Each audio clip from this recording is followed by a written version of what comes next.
progress is started in our life? Is the progress is started in our life? ఇలాంటి యొక్క progress మీ జీవితంలో మొదలైందా? The progress is started, really it is progress is started. ఇలాంటి పని మీ యొక్క జీవితంలో మొదలైందా? The God is rebuilding means the God Jesus through the grace we are re-accomplished that glory means we all came to the sense to seeking God. దేవుని యొక్క మహిమను పొందుకోవడానికి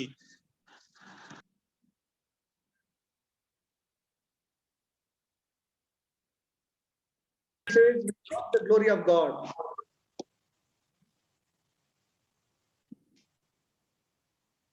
పాపం చేయటం వల్ల మనము దేవుడు అనుగ్రహించే మహిమను మనం అందరం పోగొట్టుకున్నాము. Verse 24 says, because of the free work of grace of Jesus, the same things we recovered. Are we recovered? According to the Romans chapter 3:11, 3:10 and 11, it's talking about having the sense to seeking God. 24వ వచనం, కాబట్టి నమ్మవారు ఆయన కృపచేతనే యేసుక్రీస్తునందు విమోచనం ద్వారా ఉచితంగా నీతిమంతులుగా తీర్చబడ్డామన్నటువంటి స్పృహ కలిగి ఉన్నామా మనము? See, the verse 10 is talking about we became the righteous man through the blood of Jesus. మనం యేసుక్రీస్తు యొక్క రక్తం ద్వారా మనము నీతిమంతులుగా తీర్చబడ్డాము. And verse 11 is talking about we all came to the sense from coma to seek God. 11వ వచనం, గ్రహించువాడు ఎవడును లేడు, దేవుని వెతుకువాడును ఎవడును లేడు, అయితే మనము దేవుని వెతికేటువంటి కోమాలో నుంచి బయటకు వచ్చామా? The verse 12 is talking about we all need to come the right path. మనం అందరము కూడా సరి అయినటువంటి మార్గంలోనికి రావాల్సిన వారమై ఉన్నాము. So I am asking the question, we all the work is started like this, it is exactly going. మన యొక్క జీవితాల్లో మిమ్మల్ని అడుగుతా ఉన్నాను, మన జీవితాల్లో ఈ యొక్క మార్గం ప్రారంభమైందా, నడుస్తున్నామా? See, no one, the verse 12 says is everyone has turned away, all gone wrong, no one anywhere kept doing what is right. We all started to doing right. We all started to understand this and the right path. 12వ వచనం, అందరూను త్రోవ తప్పి ఏకముగా పనికిమాలిన వారైరి, మేలు చేయవాడు ఎవడును లేడు, ఒక్కడైనను లేడు, అయితే మనమైనా సరే కనీసం మేలు చేయడానికిను ఆ త్రోవలో నడిచేటువంటి ప్రారంభించామా మన జీవితాల్లో? Here is talking about verse 13, what we seen, all that dirty words, all the dirty things, that it starts with Tondai and it is mouth and everything is poison, brother. The poison became a useful medicine, brother. The work is started exactly going on in your life. 13వ వచనం, సమాధి తమ నాలుకలతో మోసం చేస్తారు, వారి పెదవుల కింద సర్ప విషం ఉంది. చూడండి సహోదరులారా, మన జీవితాల్లో ఇలాంటి మోసం, మా గొంతు, నాలుక ఇవన్నీ కూడా ఉపయోగపడుతున్నాయి. మన జీవితంలో ఆ విషయం మంచిగా we need to check like this, that poison of snake is reducing, the poison of snake is removed, it is became a medicine, brother. మన జీవితాల్లో ఆ యొక్క పాము యొక్క విషం తగ్గుతా ఉందా? మన యొక్క జీవితాల్లో ఆ పాము విషం లేకుండా పోతుందా? అది మనల్ని బాగు చేసేటువంటి, స్వస్థత కలిగి చేసేటువంటిగా ఉందా? The verse 14 says the mouth are full of cursing and bitterness. Are you really not curse anybody today? 14వ వచనం, వారి నోటి నిండా శపించుటయు పగయు ఉన్నవి. ఈ రోజున నీవు ఎవరినన్నా శపించకుండా ఉన్నావా? The bitterness is gone. No bitterness in your heart. You have bitterness of anybody, that means we lost the glory of God. That's all. ఒకవేళ నువ్వు ఇతరులని శపించేటువంటి స్థానంలో ఉంటూ, నువ్వు ఇతరులని పగబెట్టుకునేటువంటి స్థానంలో ఉంటే నీవు దేవుని మహిమను కోల్పోయిన వ్యక్తిగా ఉన్నావు. Verse 15 says they're ready to kill, ready to hate, and anybody disagree, they're hating. Are you the person became a lover of anybody, even the enemy? It exactly the glory of God started in your life. I am asking the question. రక్తం చిందించి 15 వచ్చిన రక్తం చిందించుటకు వారి పాదాలు పరిగెత్తుతా ఉన్నవి. అయితే నీ జీవితంలో పగవారిని కూడా ప్రేమించేటువంటి వ్యక్తిగా, శత్రువును కూడా ప్రేమించేటువంటి వ్యక్తిగా ఉన్నావా? అట్లయితే నీ జీవితం ప్రారంభమైందని అర్థం. The word 17 says like this. Word 17 says, it is like this. They have known they have never known what is to feel secure or enjoy God's blessing. They doesn't know the way of peace, or we understand the way of peace today. అయితే వారు 17 వచనం వారి శాంతి మార్గాన్ని అసలు ఎరగనటువంటి వారిగా ఉన్నారు. నాశనము, కష్టము వారి మార్గంలో ఉంది. ఇప్పుడు మన మార్గంలో ఏముందని ఆలోచించాలి. The verse 18 says, in their eyes there is no fear of God. And other ways, they are not having the sense of God. God is seeing everything. వారి కన్నుల ఎదుట దేవుని భయం లేదు. Or otherwise, it is totally, we all time having the fear of God. God is seeing from above, watching me. He is a loving Father. I need to honor Him. Are we growing this line? I am asking the question. నేను మేము అందరిని కూడా ఒక ప్రశ్న అడుగుతా ఉన్నాను. దేవుని ఎదుట మనం భయం కలిగి ఉన్నామా? దేవుడు ప్రేమించేటువంటి తండ్రిని మనము భయం కలిగి ఉన్నామా? ఆయన అన్ని చూస్తున్నాడు, ఆయన అన్ని మనల్ని కనిపెడుతున్నాడు అన్నటువంటి వ్యక్తిగా ఉన్నామని అడుగుతా ఉన్నా. See, today also we are living like this. I tell you, brother, the reason behind this, it is written, verse 23, the sin is inside. எல்லாரும் பாவம் செய்து தேவ மகிமை அற்றவர்கள் ஆனோம். We lost the image of God, we lost the glory of God because we practiced the sin. మనం ఇప్పటి వరకు కూడా మన జీవితాల్లో ఇలాంటివి పగ, దేవుని భయం లేకుండా ఇవన్నీ కలిగి ఉన్నట్లయితే మనం దేవుని మహిమను పోగొట్టుకున్నాము. దేవుని మహిమను పోగొట్టుకోవడానికి గల కారణం మనం పాపాన్ని సాధకం చేస్తున్నాము. Brother and sister, please understand Romans 2:23, 24 is ready. It is free by the grace of God. By the grace of the salvation plan of Jesus, He rebuilt all the things. But the sin is there. I tell you, brother, what to do? కాబట్టి ప్రియమైన సహోదరులారా, 23వ వచనం, ఏ భేదం లేదు, అందరూ పాపం చేసి దేవుడు అనుగ్రహించి మహిమను పొందలేకపోతున్నారు. అయితే 24వ వచనం, కాబట్టి నమ్మవారు ఆయన కృపచేతనే యేసుక్రీస్తునందుల విశ్వాసం ద్వారా ఉచితంగా తీర్చబడుచున్న నీతిమంతులుగా తీర్చబడటానికి సిద్ధంగా ఉంది. అయితే మనం சித்தங்கா ఉన్నామా? మనలో పాపం ఉందా? Verse 59, Isaiah 59 says, இதோ ரட்சிக்க கூடாதபடிக்கு கர்த்தருடைய கரம் குறுகி போகவும் இல்லை, கேட்க கூடாதபடிக்கு அவருடைய செவி மந்தமாகவும் இல்லை. உங்கள் அக்கிரமங்களே உங்கள் தேவனுக்கு முன்பாக நடுவாக பிரிவினை உண்டாக்குகிறது. உங்கள் பாவங்களே அவர் உங்களுக்கு செவி கூடாதபடிக்கு அவருடைய முகத்தை உங்களுக்கு மறைக்கிறது. యెషయా గ్రంథం 51వ వచనం, రక్షింప నేరకుండునట్లు యెహోవా హస్తము కురచ కాలేదు, విననేరకుండునట్లు ఆయన చెవులు మందము కాలేదు. మీ దోషములను మీకును మీ దేవునికి అడ్డముగా వచ్చెను, మీ పాపములు ఆయన ముఖమును మరుగు చేసెను కనుక ఆయన ఆలకింపుకున్నాడు. Verse 3 says, உங்கள் கைகள் இரத்தத்தாலும் உங்கள் விரல்கள் அக்கிரமத்தாலும் கரைபட்டிருக்கிறது, உங்கள் உதடுகள் பொய்யை பேசி உங்கள் நாவு நியாய கேட்டை விசனிக்கிறது. 3వ వచనం, మీ చేతులు రక్తము చేతను మీ వ్రేళ్లు దోషము చేతను అపవిత్రపరచబడి ఉన్నవి, మీ పెదవులు అబద్ధములాడుచున్నవి, మీ నాలుక కీడును గూర్చి మాట్లాడుచూ ఉన్నది. See the condition, brothers. See the condition. I requested, brother, God's face is hide on you, brother. God's hand is not shortened, brother, because of our sin, because of our adamant attitude. Brother, God is not able to do in your life. Sister, God is not doing anything in your side. ప్రియమైన సహోదరుడు, సహోదరి, లో దేవుని మరుగు చేయబడ్డాడు. ఆయన చెయ్యి కురుచు కాలేదు కానీ మన పాపమే, మన యొక్క ప్రవర్తనే, మన యొక్క కఠినమైన జీవితమే, మన బ్రతుకే, మన ప్రవర్తనే దేవుని ఏ కార్యము చేయనివ్వకుండా నీ జీవితంలో, నా జీవితంలో అడ్డపడుతూ ఉంది మన పాపమే. We need to confess before God, I am the person like this, save me Lord. మనం దేవుని ఎదుట ఒప్పుకోవాలి, ప్రభా నేను ఇలాంటి వ్యక్తిని, దయచేసి నన్ను క్షమించి రక్షించు ప్రభా అని అడగాలి. இதோ ரட்சிக்கப்படாதபடிக்கு கர்த்தருடைய கை குறுகி போகவில்லை. God's hands not shortened. ఇదిగో రక్షింపబడనేరుకున్నట్లు దేవుని యొక్క హస్తము కుర్చ కాలేదు.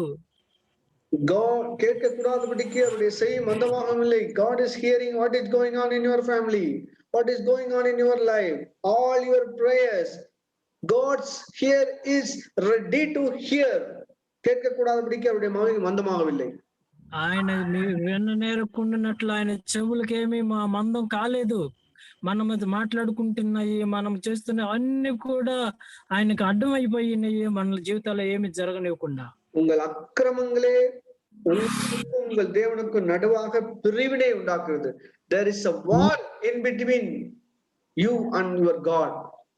మీ దోషములు మీకును దేవునికి ఒక పెద్ద గోడలాగా అడ్డమైపోయింది, పెద్ద అడ్డుగోడ కట్టేసింది. உங்கள் பாவங்களே உங்களுக்கும் அவர் உங்களுக்கு செவி கூடாதபடிக்கு அவருடைய முகத்தை உங்களுக்கு மறைக்கிறது. మీ పాపములే ఆయన ముఖమును మీకు మరుగుపరిచెను గనుక ఆయన ఆలకింపకున్నాడు మన ప్రార్థన. See brother, God's face, God's ear, God want your side. God want to stand your side, but in between there is a very big wall is there brother. You need to break it. The wall name is sin, selfish, adamant, ego, anything else. కాబట్టి ప్రియమైన సహోదరులారా, దేవుని హస్తము, దేవుని యొక్క చెవులు, దేవుడు మన పక్షమున ఉండాలనే ఆయన కోరుకుంటున్నాడు. కానీ మన యొక్క ప్రవర్తన, మన యొక్క స్వార్థపూరితమైన జీవితం, మన యొక్క పాపము పెద్ద అడ్డుగు గోడగా దేవునికి మనకు మధ్యలో అయిపోయింది. ఆ గోడను పడగొట్టవలసిన అవసరత మనందరికీ ఉంది సహోదరుడు. Wall is broken, everything is clear. God is in your side.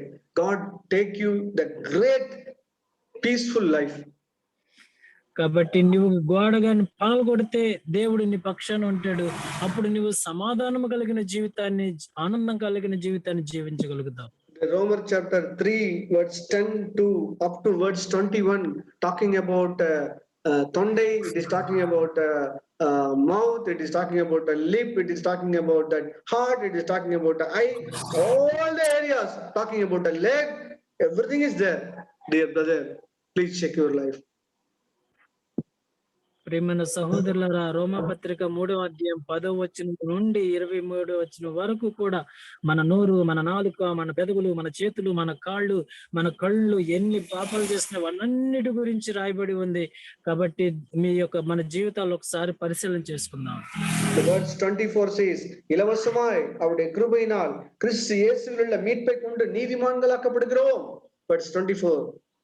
24వ వచనం, కాబట్టి నమ్మవారు ఆయన కృప చేతనే యేసుక్రీస్తు నందలి విమోచనం ద్వారా ఉచితంగా నీతిమంతులుగా తీర్చబడుచున్నాము.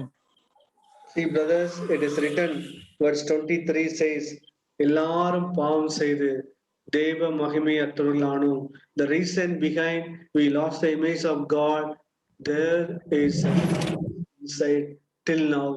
Please brother, understand this truth.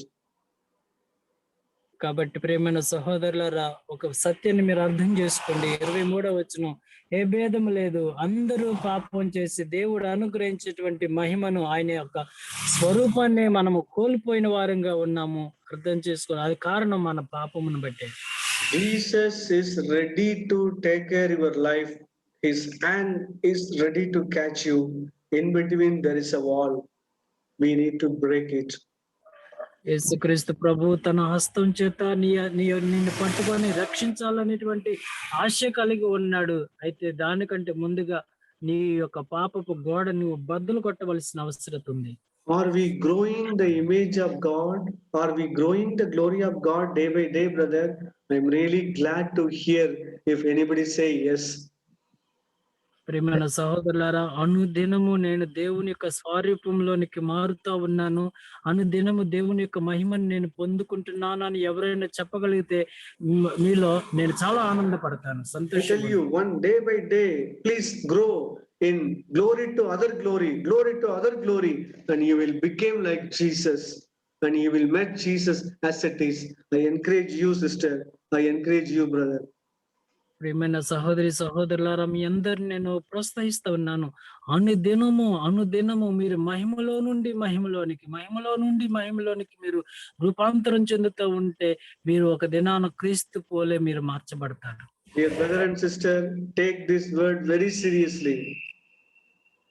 కాబట్టి ప్రియమైన సహోదరి సహోదరులారా, ఈ విషయాన్ని చాలా సీరియస్ గా తీసుకోవాలని కోరుతా ఉన్నాను. I bless in our church will begin glory to another glory and glorifying God. Amen. నేను మన సంఘాన్ని ఆశీర్వదిస్తున్నాను. అనుదినము మహిమలో నుండి మహిమలోనికి, మహిమలో నుండి అత్యధిక మహిమలోనికి మన యొక్క సంఘము నడిపించబడును గాక. ఆమేన్. లేదు అందరూ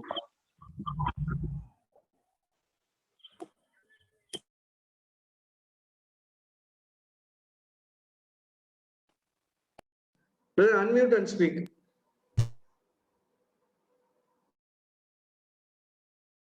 ఇప్పటివరకు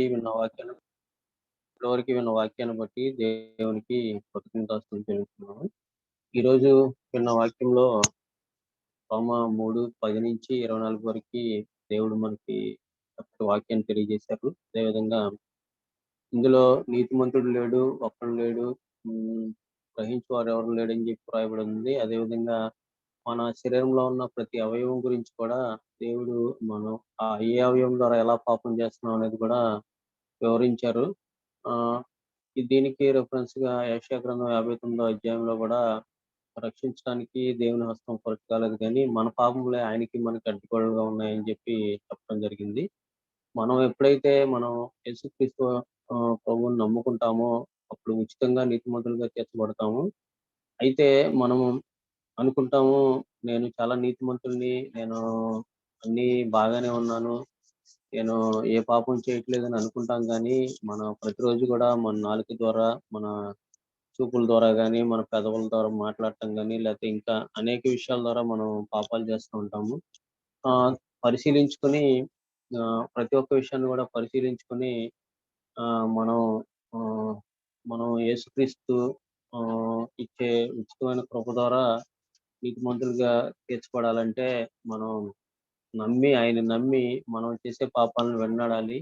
పడిపోయినా సరే తిరిగి లేవనెత్తగలిగే శక్తి గల దేవుడు ఆయన. అయితే మనం ప్రతిరోజు కూడా మనం పరీక్షించుకోవాలి. నేను చాలా నీతిమంతుడిని అని కానీ, లేదా నేను అన్ని విషయాల్లో చాలా కరెక్ట్, మిగతా వాళ్ళందరూ తప్పు అని అనుకోవటం కానీ ఇలా అనుకోకూడదు. మనం ఎవరిని శపించకూడదని రాయబడి ఉంది, ఎవరి మీద పగ పెట్టుకోకూడదని కూడా రాయబడి ఉంది. అదేవిధంగా మనం శాంతి సమాధానం లేకోకుండా ఉంటున్నామంటే కారణం ఏంటంటే మనం ఇతరులను శపించటము, పగ పెట్టుకోవటము, మనం దేవుడిని సరిగా అర్థం చేసుకోకుండా, దేవుడు మనకి ఏం చెప్పాడు, మనం ఏం చేస్తున్నాం అనే విషయాలు అర్థం చేసుకోకుండా ఏ విధంగా అయితే మనం ఈ లోకంలో జీవిస్తామో దాని వల్లనే మనం దేవుడు అనుగ్రహించే మహిమను పాపం చేస్తున్నాం కాబట్టి దేవుడు అనుగ్రహించే మహిమను పొందలేకపోతున్నాము. కాబట్టి మనం నమ్మితే చాలంటున్నాడు ఆయన. అంటే మనం నిజంగా యథార్థంగా నమ్మితే ఆయన ఉచితమైన కృప చేత మనకి అన్నిటి నుంచి విమోచించి మనల్ని నీతిమంతులుగా తీర్చిదిద్దాడని చెప్పి రాయబడి ఉంది. అప్పుడే దేవుడికి మనకి మధ్య ఉన్న అడ్డుగోడలు కూడా పక్కకి వెళ్తాయి. మనం ప్రతిరోజు కూడా ఇంకా ఇంకా ఇంకా అన్ని విషయాలు తెలుసుకుని వాటిని మన జీవితంలో ఆచరిస్తూ ఇంకా ఆశీర్వదించబడి ఇంకా నీతిమంతులుగా తీర్చబడినప్పుడు ఏ విషయంలో కూడా మనకు భయం ఉండదు, అన్ని విషయాల్లో కూడా ధైర్యంగా ఉంటామని చెప్పి దేవుడి వాక్యం ద్వారా చదివించినందుకు దేవుని కృతజ్ఞతలు చెల్లించుకుంటూ ముగిస్తున్నాను బ్రదర్. అలాగే ఇక్కడ ఉన్న బ్రదర్స్ సిస్టర్స్ ఎవరైతే వాక్యం విని ఆశీర్వాదం పొందారో ప్రతి ఒక్కరు కూడా మీకు కలిగిన ప్రత్యక్షతను దేవునికి ఇక్కడున్న ప్రతి ఒక్కరికి ఇతరులతో కూడా షేర్ చేసుకోమని ఆహ్వానిస్తున్నాను.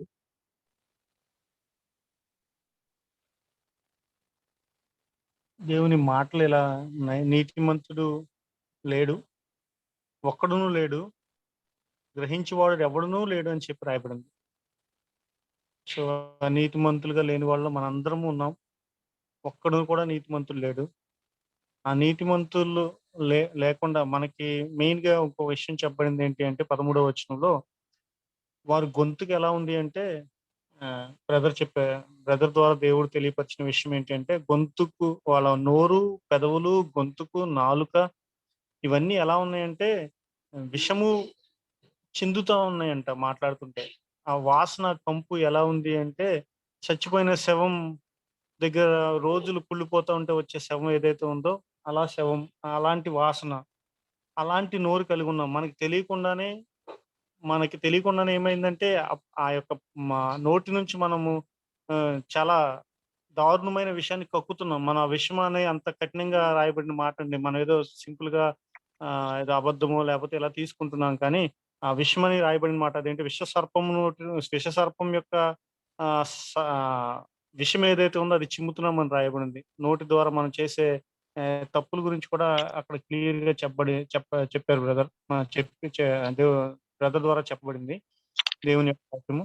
అదే విధంగా మనందరం నీతిమంతులం కాదు. అసలు ఫస్ట్ నుంచి నీట్‌గా చెప్పారు. ఒక్కడును లేడు నీతిమంతుడు ఒక్కడును లేడని చెప్పి, అలా మన మీద మన వేలెత్తి చూపించి మీరెవరు నీతిమంతులు కాదని అక్కడితో ఆపలేదండి. ఆయన ఏం తీసుకొచ్చాడంటే, అలా నీతిమంతులుగా లేని వాళ్ళు నీతిమంతులుగా మార్చబడ్డానికి మార్గం ఏదైతే ఉందో, ఆ మార్గాన్ని మాత్రం క్లియర్‌గా మనకి యేసు ప్రభు ద్వారా ఉచితంగా ఆయన కృప చేత మనందరము నీతిమంతులుగా తీర్చబడతామని ఎంత ఖచ్చితంగా మనకు రాయబడిందో వాక్యం చూడండి. మనం నీతిమంతులం కాదు. మనం ఎన్నో యాక్సిడెంట్‌లయిపోయి ఈ ఒక హైవే రోడ్ పక్కన ఈ నడవలేని స్థితిలో పడిపోయాము. మనల్ని కాపాడడానికి ఎవ్వరును లేరు. కానీ అలాంటి పరిస్థితిలో మనం ఉన్నప్పుడు ఒక అంబులెన్స్ లాగా దేవుని వాక్యం వచ్చి మనల్ని ఎక్కించుకుని ఒక సంఘానికి తీసుకొచ్చి ఒక హాస్పిటల్ లాగా దేవుని యొక్క వాక్యం మనందరిని ఎలా అంటే మనల్ని ఆదికాండం 2వ అధ్యాయంలో దేవుడు ఎలా అయితే మనల్ని సృష్టించాడో అదే విధంగా మళ్ళీ మనల్ని మనలో ఉన్న ప్రతి ఇరిగిపోయిన ఎముకను, మాంసాన్ని, హృదయాన్ని, కఠినత్వాన్ని, పాపాన్ని ప్రతి ఒక్కటి యేసు రక్తం ద్వారా మొత్తం తీసివేసి మళ్ళీ నిన్ను నన్ను ఎలా నిలబెడతాడంటే దేవుడు మళ్ళీ తన చేతులతో మళ్ళీ మనల్ని తయారు చేసుకొస్తున్నాడు. మనల్ని నీతిమంతులుగా తీర్చడానికి, మనం నీతిమంతులుగా నిలబెట్టడానికి దేవుడు ఈ లోకానికొచ్చి తను ఉచితంగా ఏమీ ఆశించకుండా ఈరోజు మన నీతిమంతులుగా మన హృదయాల్ని మారుస్తున్నాడు. ఈ వాక్యం చాలా చాలా మంచి వాక్యం. దేవుడు ఈరోజు మనందరితో మాట్లాడినందుకు దేవునికి కృతజ్ఞతాస్తుతులు తెలియపరుచుకున్నాం. Thank you brother. వాళ్ళు చెప్పిన వాక్యంలో నేను తెలుసుకుంది ఏంటంటే, అంటే మామూలుగా బ్రదర్ రోమిలికి రాసిన పత్రిక 3వ అధ్యాయం 10 నుంచి 23, 24 వచనాల వరకు చెప్పారు. దాంట్లో మన జీవితం మొత్తం మనం ఏ విధంగా ఎలా పాపం చేస్తున్నాము, ఎలాగా అంటే కంటి ద్వారా, నోటి ద్వారా ఎలా చేస్తున్నాము ఏంటి అసలు దేవుడే చెప్పేశాడు. ఎవరును ఒక్కళ్ళు కూడా నీతిమంతులుగా లేరు. నీతిమంతులుగా అసలు లేనే లేరు. దేవుని ధర్మశాస్త్రంలో చెప్పిన దాని ప్రకారం నీతిమంతులుగా లేరు అని. కానీ నీతిమంతులుగా లేని మనము నీతిమంతులు అవడానికి ఏం చేయాలి అంటే ఏం చేయాలి అనేది దేవుడు బ్రదర్ ద్వారా వాక్యం ద్వారా చెప్పారు. 3:23, 24లో చెప్పిన విధంగా క్రీస్తు యందు విశ్వాసం ఉంచి నమ్ముట చేత ఆయన కృప చేత క్రీస్తునందలి విశ్వాసం చేత ఉంటే మనం ఉచితంగా నీతిమంతులుగా తీర్చిదిద్దామని చెప్పారు. ఈ విషయం బ్రదర్ ఇవాళ చెప్పిన వాక్యంలో కాబట్టి నమ్మడం ద్వారా విశ్వాసం ఉంచడం ద్వారా మనం నీతిమంతులుగా అయ్యే అవకాశం ఉంది. కాబట్టి నమ్మి విశ్వాసం ఉండడం వలన నీతిమంతులుగా మార్చుతాం మనం. Thank you brother. Praise Lord. Text మనం చూసినట్లయితే బ్రదర్ షేర్ చేసినటువంటి వాక్యంలో మనం చూసినట్లయితే చాలా ప్రాముఖ్యమైనటువంటి విషయం ఏమిటంటే అందరూ పాపము చేసి దేవుడు అనుగ్రహించు మహిమను పొందలేకపోతున్నారు. కాబట్టి ఇందులో నువ్వు మనమందరం కూడా ఉన్నాము. కాబట్టి మనం జీవితంలో దేవుని యొక్క మహిమ లేకపోవటానికి గల కారణం ఏంటంటే మనము పాపాన్ని కలిగి ఉన్నాం. కాబట్టి అంత మాత్రమే కాదు, కానీ బ్రదర్ షేర్ చేసినటువంటి వాక్యంలో దేవుడు ఇచ్చిన ప్రత్యక్షత ఏమైంది అంటే, ఏ ఒక్క వ్యక్తి కూడా నీతిమంతుడుగా లేడు, దేవుని వెతికేవాడుగా లేడు. అందరూ కూడా వాళ్ళకి ఇష్టం వచ్చినటువంటి మార్గాల్లో వాళ్ళు జీవిస్తూనే ఉన్నారు. వారిలో నేను, నీవు అందరం కలిసే ఉన్నాము. కానీ దేవుని యొక్క కరుణా సంపన్నుడై ఉండి, తన ఓర్మి వలన మన పాపాలు ఉపేక్షించినందువలన ఆయన ఏం చేశాడంటే, తన కుమారుడైన క్రీస్తు ద్వారా మనం విశ్వసించడం ద్వారా మనల్ని ఉచితంగా నీతిమంతులుగా తీర్చాడు. కాబట్టి అనీతిమంతులుగా ఉన్న మనము క్రీస్తుని బట్టి మనం నీతిమంతులుగా ఉచితంగా తీర్చబడి ఉన్నాము. కానీ దేవుడు దాన్ని మన ఎడల కరుణా సంపన్నుడై బాహాటంగా దాన్ని బయలుపరిచాడు. దాన్ని బట్టి మనము దేవునికి కృతజ్ఞులమై ఉన్నాము. వాస్తవంగా చెప్పాలంటే నిజంగా మనలో ఎవరికి కూడా మన సొంతంగా దేవుని వెతకటానికి ఎటువంటి ప్రయత్నాలు చేయలేదు, కానీ దేవుడే తనతో తాను మనకు బయలుపరుచుకున్న కారణాన్ని బట్టే మనం ఆయన విశ్వసించగలిగాం. కాబట్టి అందుకే రక్షణ సువార్త అనేది కృపచేత విశ్వాసం ద్వారా మనం రక్షించబడ్డాం. కాబట్టి ఎవడు కూడా అతిశయపడటానికి వీలు లేకుండా ఉంది. కాబట్టి మనలో ఎవరు కూడా నేను మంచోను కాబట్టి దేవుడు నన్ను రక్షించని చెప్పి అడగటానికి అర్హత లేనట్టుగా ఉన్నాము. ఎందుకంటే మనమందరం కూడా చెడ్డవాళ్ళమే. కాబట్టి దేవుని యొక్క కృపచేత విశ్వాసం ద్వారా మనం రక్షించబడ్డాం. కాబట్టి ఇది దేవుడు బయలుపరిచినటువంటి ఈ యొక్క రక్షణ సందేశము. కాబట్టి ఒకప్పుడు నా జీవితాన్ని, ఇప్పుడు జీవితాన్ని నేను చూసినట్లయితే నిజంగా నేను దేవునికి ఎంతో రుణస్తుడుగాను, వందనస్తుడుగా ఉన్నాను. కాబట్టి ఇప్పుడు కృతజ్ఞతతోను, సంతోషముతో, ఉత్సాహంతో ప్రభు దగ్గరికి మనం రాగలుగుతున్నాం. Thank you brother. Thank you brother. Thank you.